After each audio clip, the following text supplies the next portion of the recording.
రాష్ట్రంలో అన్ని పంటల సాగు 1,35,00,000 ఎకరాలు. ఇప్పటికీ సాగు జరగాల్సింది అంటే ఈ సీజన్ ఖరీఫ్ సీజన్ ప్రకారం ఈ ప్రకారం 55 లక్షల ఎకరాలు, కానీ 40 లక్షల ఎకరాలే ఇప్పటివరకు సాగైనాయి. రాష్ట్రంలో మొత్తం వరి సాగు 65 లక్షల ఎకరాలు. ఇప్పటివరకు సాగు 2 లక్షల ఎకరాలు. 65 లక్షలు ఎక్కడ, 2 లక్షల ఎకరాలు ఎక్కడ, అంటే 3% కూడా సాగు జరగలేదంటే అబ్బాబ్బాబ్బా 97% మీ పుణ్యాన. ఎలా? పాలకుల వైఫల్యం వల్ల. ఈ కాలంలో ఇప్పటికీ వరి సాగు జరగాల్సింది 5 లక్షల ఎకరాలు. రాష్ట్రంలో మేజర్ మీడియం ప్రధాన రిజర్వాయర్ పూర్తిస్థాయి నీటి నిల్వల సామర్థ్యం 1059 టీఎంసీలు. కానీ ఇప్పుడు 343 టీఎంసీలు మాత్రం ప్రస్తుతం నిల్వ ఉన్నాయంటే 32% ఉంది. సుమారు 68% గోదావరి బేసిన్లో నీటి నిల్వ 418 టీఎంసీలు, ప్రస్తుతం నిల్వ 94 టీఎంసీలే. 22% ఉంది. 88% వరకు గోవింద.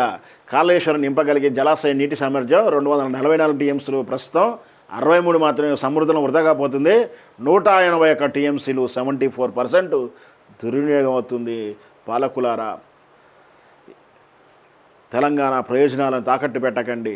ప్రజలారా, మీ మార్పు కొరకు ఎంత ఫలితం అనుభవిస్తున్నామో, మీ అమాయకత్వం వల్ల, మీరు చేసిన పోరాటం వల్ల సమస్త తెలంగాణ సమాజం వేదన పడుతూ ఉంది.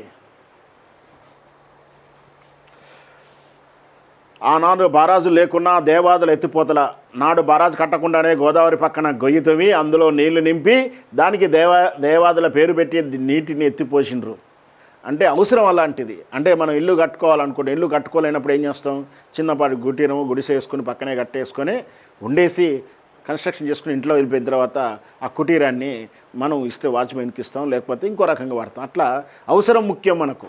ఇది వదిలేసి మనం చేతులు ఎత్తేసి నిలబడ్డాం. ఇప్పుడు బరాజ్ పంపు ఉన్న నడవని కన్నేపల్లి పడవలు నిన్న చూశాంగా ఎంత రాద్ధాంతమవుతుందో.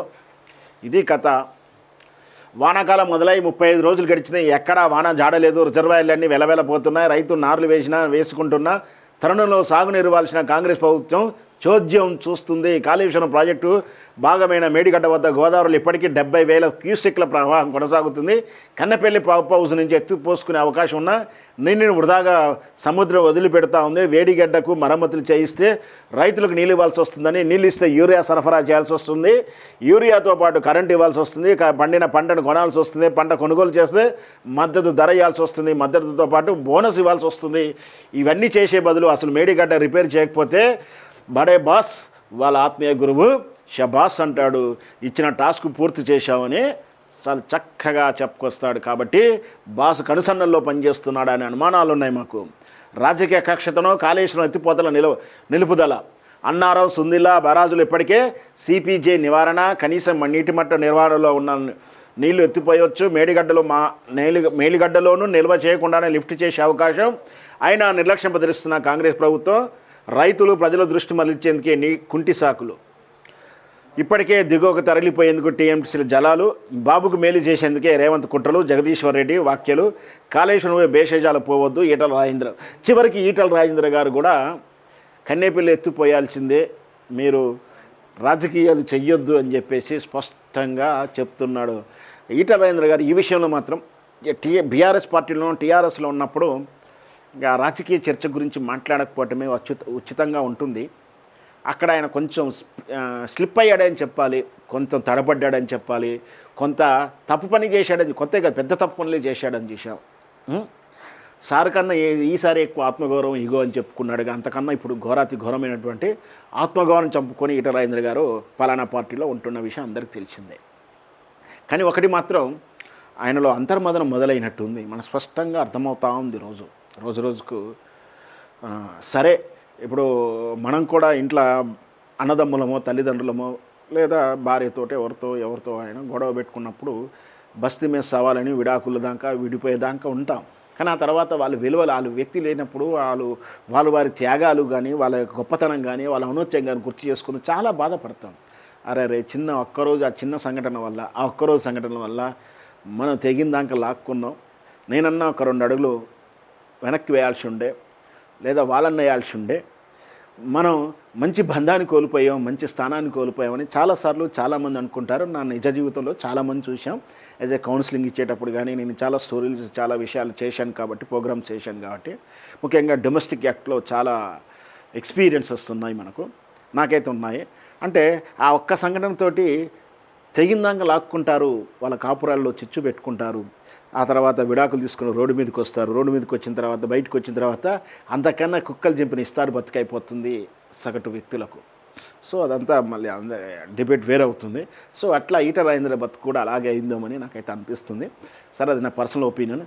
అయినా కూడా తాను ఎప్పుడూ కూడా ఈ మధ్యకాలంలో ఎప్పుడు మాట్లాడినా కూడా తెలంగాణ ప్రయోజన విషయంలో మాత్రం ఖచ్చితంగా నిఖార్సుగా నిఖచ్చితంగా తన పార్టీనైనా తన ఎదురుగున్న వ్యక్తులనైనా విభేదిస్తూ అది కేసీఆర్కి సపోర్ట్ చేయాల్సి వస్తుందేమో అర్థం వస్తున్నా కూడా తెలంగాణ ప్రయోజనాల గురించే మాట్లాడతారు. అదే వాళ్ళ పార్టీ ఏదైతే భారతీయ జనతా పార్టీ దాచేదే ఉంది, భారతీయ జనతా పార్టీ వాళ్ళ బాసులు ఇప్పుడు అధికారిక హోదాలో ఉన్నటువంటి సోకాల్డ్ పెద్ద భాషలు అంటే ఉప హోంశాఖ మంత్రి ఉన్నటువంటి బండి సంజయ్ గారు కావచ్చు, కిషన్ రెడ్డి గారు కావచ్చు, వాళ్ళు రేవంత్ రెడ్డి అభిష్టానికి వ్యతిరేకంగా మాట్లాడేటువంటి దయనీయమైన పరిస్థితిలో ఉన్నారు. వాళ్ళు వ్యక్తిగతమైనటువంటి వాళ్ళ తప్పులు, వాళ్ళ ప్రయోజనాల కోసం మరి అది నేను అనకూడదు పదం, ప్యాకేజీలు అని అంటున్నారు. సరే, నేను తెలవందానికి బయటి వాళ్ళు అన్నదానికి నేను సపోర్ట్ చేయడం ధర్మం కాదు. అట్లా రేవంత్ రెడ్డికి సపోర్ట్ చేస్తూ ఊతమిస్తూ చివరికి ఎంత బండి సంజయ్ గారు అయితే వాళ్ళు ఒప్పుకున్న, రేవంత్ రెడ్డి ఒప్పుకున్న అప్పులను కూడా సగం తగ్గించి చెప్తున్నాడు. అది ఆయన నోరుకు, ఆయన మేధస్సుకు మనమైతే దండమే పెట్టాలి.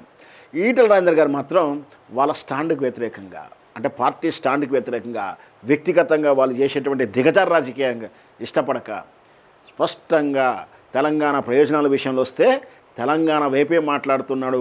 అది కేసీఆర్కు కోడైనా సరే అబద్ధం అనుకున్న, అంటే ఎదుటి వాళ్ళు అపార్థం చేసుకున్న నాకు అక్కర్లే అంటే చాలామంది ఆ మాట అనగా అయితే నువ్వు కేసీఆర్కి సపోర్ట్ చేస్తున్నావు, పార్టీ మారుతావా, మళ్ళీ పోతావా అని కూడా కథనాలు వండి వార్చారు. అది కూడా జరిగింది. సో కానీ ఇక్కడ ఈటల రాజేంద్ర కన్నేపల్లి నీళ్ళు ఎత్తిపోయాల్సిందే అని స్పష్టంగా చెప్తా ఉన్నాడు. అంటే మరి ఈటల రాజేంద్ర కన్నా ఈ మేధావుల వీళ్ళు బండి సంజయ్ కానీ కిషన్ రెడ్డి గారు కానీ ఆలోచించుకోవాల్సిందే.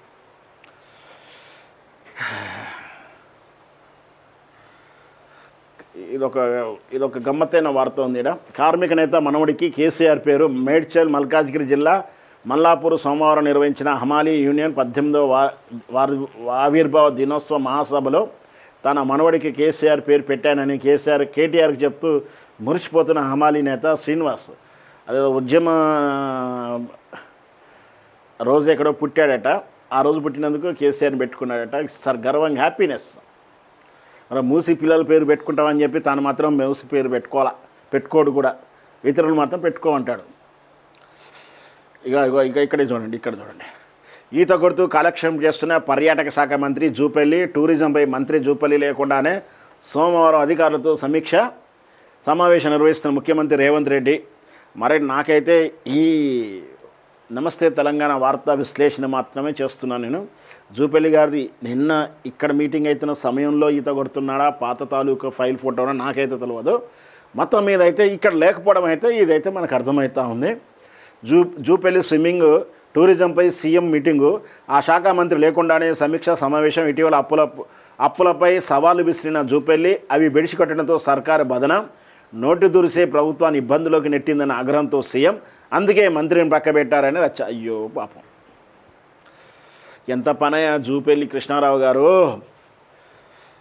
మీరు లేకుండా అయినా ఆల్రెడీ కదా మనం చూసాం. సినిమాటోగ్రఫీ గారు అదే చెప్పారు, దేవాదాయ శాఖ మంత్రి గారు అలాగే చెప్పారు, ఇంకొక శాఖ మంత్రి కూడా చెప్పారు. ఇంకా కొన్ని పేర్లు చెప్పాలి కానీ భావ్యం కాదని చెప్పడానికి కొంచెం సంశయిస్తున్నాను. వీళ్ళేంత బహిరంగంగా చాలాసార్లు చెప్పారు కాబట్టి నేను చెప్తా ఉన్నాను. అంటే ప్రతి ఫైలు ఏ శాఖ అయినా సరే అన్నీ ఆ షాడో క్యాబినెట్ దగ్గరికి వెళ్ళాల్సిందే.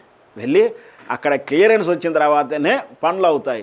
చివరికి ఇట్లాంటి సమీక్షలు కూడా చేస్తున్నారంటే ఇంకా రాబోయే రోజుల్లో ఇంకానేమో చాలా సంతోషం. రేవంత్ రెడ్డి గారే చేస్తున్నారు. అటు తిరుమల రెడ్డి తిరుపతి రెడ్డి కూర్చుంటే ఇంకా ఘోరంగా ఉండేది పరిస్థితులు.